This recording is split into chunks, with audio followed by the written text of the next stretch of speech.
Welcome back my dear students of grade 7. In the last video we have studied about the atmospheric pressure and the factors that affect the atmospheric pressure. And today we will study about the atmospheric pressure belts. And first of all we make it clear what is the relation between the temperature and the atmospheric pressure. See in this diagram. Low pressure area कैसे create होगा? जिस area में सन की raise ज़्यादा समय तक रहती हैं वहाँ पर टेम्परेचर ज़्यादा हो जाएगा। टेम्परेचर ज़्यादा हो जाने के कारण वहाँ पर एक लो प्रेशर एरिया बन जाता है। तो वहाँ से जो एयर है ऊपर की तरफ राइज करती है, वार्म एयर हो जाती है, ज़्यादा एरिया में एक्सपैंड हो जाएगी तो ऊपर की तरफ राइज होना शुरू हो जाती है। और दूसरी तरफ जहाँ पर सन की रेज नहीं जा रही हैं तो वहाँ पर कूल रहेगा, वहाँ पर क्रिएट हो जाता है हाई प्रेशर एरिया। तो जहाँ पर हाई प्रेशर एरिया है, जो कूल एयर है नीचे की तरफ सेटल होना शुरू हो जाती है। क्लियर?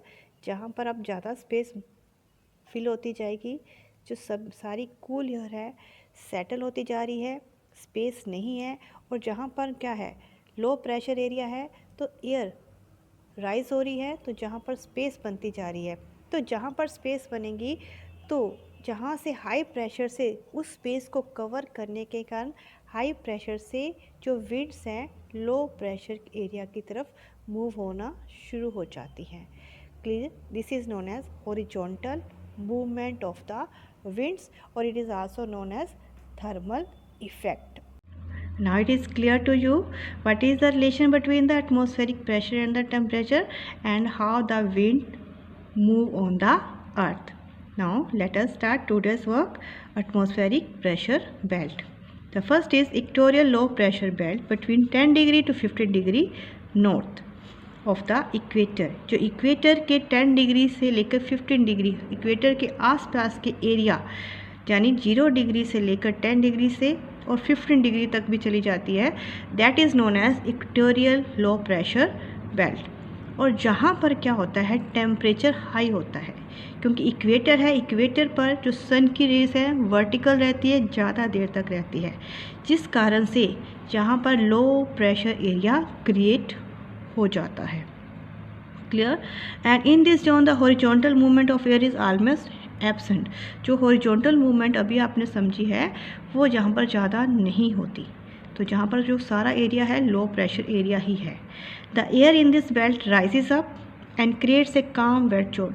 जहाँ पर जो है वार्म एयर हो जाती है, वार्म होने के बाद वो ऊपर राइज होगी तो वहाँ पर एक काम वेट जोन बन जाता है नोन एज डोलड्रम्स। डोलड्रम्स क्या होते हैं? These are known as the trade winds also. Let us make it clear with the help of diagram. Doldrums global wind क्या होती हैं? जो ट्रेड विंड्स होती हैं they meet at one area called doldrums. Trade wind means जो एक ही side में जो विंड्स मूव करती रहती हैं, एक ही डायरेक्शन में मूव करती हैं, they are known as the trade winds, east से वेस्ट की साइड। ठीक है, these are the known as the trade winds. और जिस एरिया में दोनों मीट करती हैं ट्रेड विंड्स, जहाँ पर आपस में मिल जाती हैं, that is known as doldrums. Clear? और ये कहाँ पर मिलती हैं? Near the equator. और वहाँ पर एक एरिया बन जाता है that is low pressure area. और वहाँ पर वेरी लिटल, बहुत कम विंड्स की मूवमेंट होती है, हॉरिजॉन्टल विंड मूवमेंट नहीं होती। Clear? In this diagram this is our equatorial pressure belt, that is low pressure area that is created near the equator. Equator के आसपास क्योंकि सन की रेज तो सीधी जा रही हैं, जिस कारण से जहाँ पर टेम्परेचर हाई होता है और जहाँ पर लो प्रेशर एरिया क्रिएट हो जाता है। और जहाँ से जो विंड्स राइज करती हैं, जो जहाँ पर जब विंड्स राइज करेंगी, राइज करने के बाद इक्वेटर के आगे जो एरिया है यानी 15 डिग्री इक्वेटर से आगे चले जाते हैं तो वहाँ पर टेम्परेचर कम होना शुरू हो जाता है। जहाँ टेम्परेचर कम है तो जहाँ से जो एयर राइज होगी तो वहाँ जाकर वो धीरे धीरे कूल होनी शुरू हो जाएगी। And they settle down in this area. जहाँ पर तो पहले ही क्या है, एयर के मॉलिक्यूल्स हैं और जहाँ से भी एयर राइज होकर इस साइड आ रही है, जिस कारण से जहाँ पर क्या बन जाता है, हाई प्रेशर एरिया क्रिएट हो जाता है on the both side, the northern hemisphere and the southern hemisphere. Let us make it more clear. Subtropical high pressure belt 30 degree to 35 degree north. In this zone the winds settle down and also known as horse latitude. अब जहाँ से जो years, जो equatorial belt थी आपकी लो pressure belt, वहाँ से जो एयर राइज होती है तो इस एरिया में आकर सेटल डाउन होनी शुरू हो जाती है। इस एरिया को हम हॉर्स लैटिट्यूड भी कहते हैं। हॉर्स लैटिट्यूड क्यों कहते हैं? क्योंकि यहाँ पर विंड सेटल डाउन हो जाती है, तो जहाँ पर बेल्ट में ज़्यादा विंड्स यानी ज़्यादा स्लो चलती हैं, तो उस समय जो सेलर्स थे, जो ट्रेडिंग पर्पस से आते थे, तो उनके लिए प्रॉब्लम्स हो जाती थी।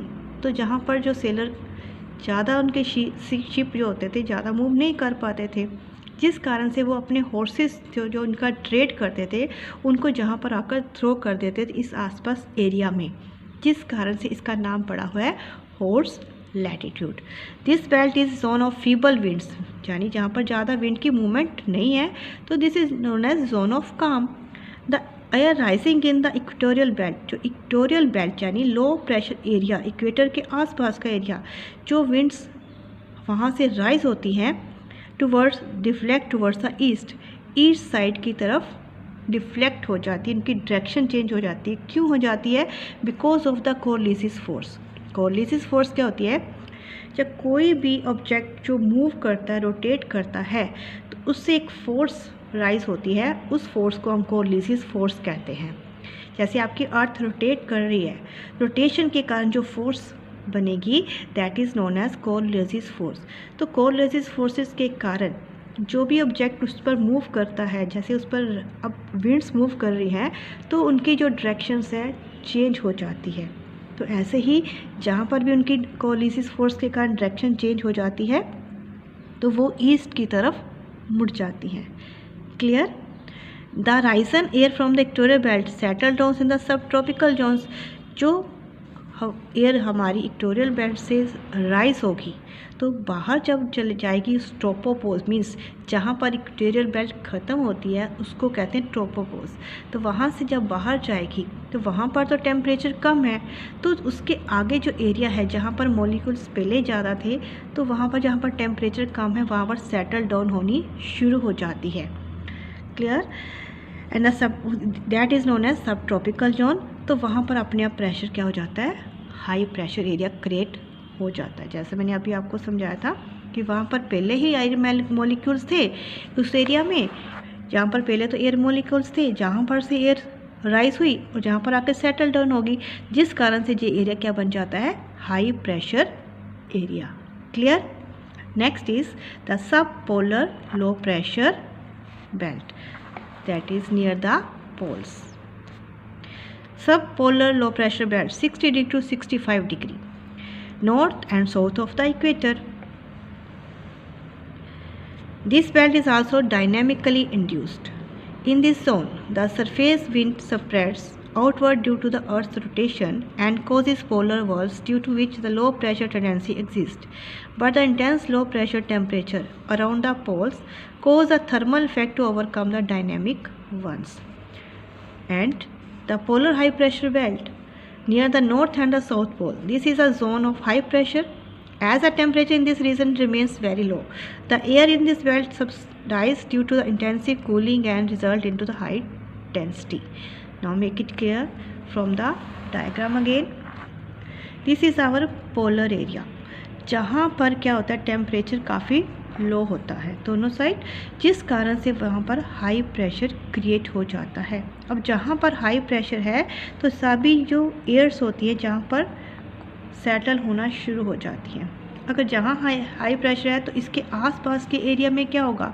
लो pressure area on the both side. तो that is known as sub tropical low pressure belt. और जहाँ पर अर्थ की रोटेशन के कारण ही यानी कोलिसिस फोर्स के कारण ही, अर्थ के रोटेशन के कारण ही जो लो प्रेशर टेंडेंसी है, तो यानी हाई प्रेशर एरिया से जो विंड्स होती है इस साइड की तरफ मूव होनी शुरू हो जाती हैं, हाई प्रेशर से इस तरफ लो प्रेशर, क्योंकि आपको पता है विंड्स की मूवमेंट कहाँ से होती है, high pressure area to low pressure area. तो जहाँ पर भी आपकी है लो प्रेशर है, ये एरिया आपका लो प्रेशर एरिया बेल्ट बन गया है, ये एरिया भी लो प्रेशर बेल्ट है, और जहाँ पर हाई प्रेशर बेल्ट क्रिएट हो चुकी है, low pressure high pressure belt, this is high pressure. Clear. तो आपकी अर्थ पे अगर देखा जाए तो जो एयर की मूवमेंट होती है that is from the high pressure to low pressure area. तो जो भी एयर की मूवमेंट होगी, अब यहाँ पर लो प्रेशर है तो हाई प्रेशर से लो प्रेशर की तरफ एयर की मूवमेंट होनी शुरू हो जाती है। तो यहाँ पर भी है तो इधर से इधर भी आएंगी, हाई प्रेशर से लो प्रेशर की तरफ। और जो एयर राइजेस होंगी, जहाँ से जो वार्म एयर है वो राइज होगी, राइज होके वो ऊपर उठेगी, और जहाँ पर उसके एयर मॉलिक्यूल्स हैं, जहाँ पर उसको स्पेस मिलेगी वहाँ पर सेटल होना शुरू हो जाएगी। तो वो इस तरफ मूव करनी शुरू हो जाएगी, some in the north side, some in the east side. और जहाँ पर हाई प्रेशर से इस तरफ मूव कर रहे हैं जो, तो ये सर्कल कंप्लीट हो जाता है। क्लियर। वार्म एयर राइज होती है और विंड्स कहाँ मूव करती है, horizontal, that is from the high pressure area to low pressure area. इसी तरह जहाँ पर भी अगर देखा जाए हाई प्रेशर है और लो प्रेशर एरिया है, तो जहाँ पर भी हाई प्रेशर एरिया से किस तरफ आएंगे विंड्स, ये देखो लो प्रेशर की तरफ आ रही है, जहाँ पर भी हाई प्रेशर है तो हाई प्रेशर से लो प्रेशर की तरफ मूव करेंगी। क्लियर। और लो प्रेशर जहाँ भी होगा वहाँ से एयर राइज होगी और कहाँ सेटल हो जाएगी, where it get the molecules less, आसपास हाई प्रेशर एरिया में सेटल होनी शुरू हो जाती है। क्लियर। तो ये आपका एक सर्कल कंप्लीट हो जाता है, the movement of the winds from the high pressure area to the low pressure area. और ये जो आपकी बेल्ट्स है, atmospheric pressure belts, they affect the weather and the climate of any area. Clear? I hope all of you understand about the atmospheric pressure belts. Thank you for watching the video.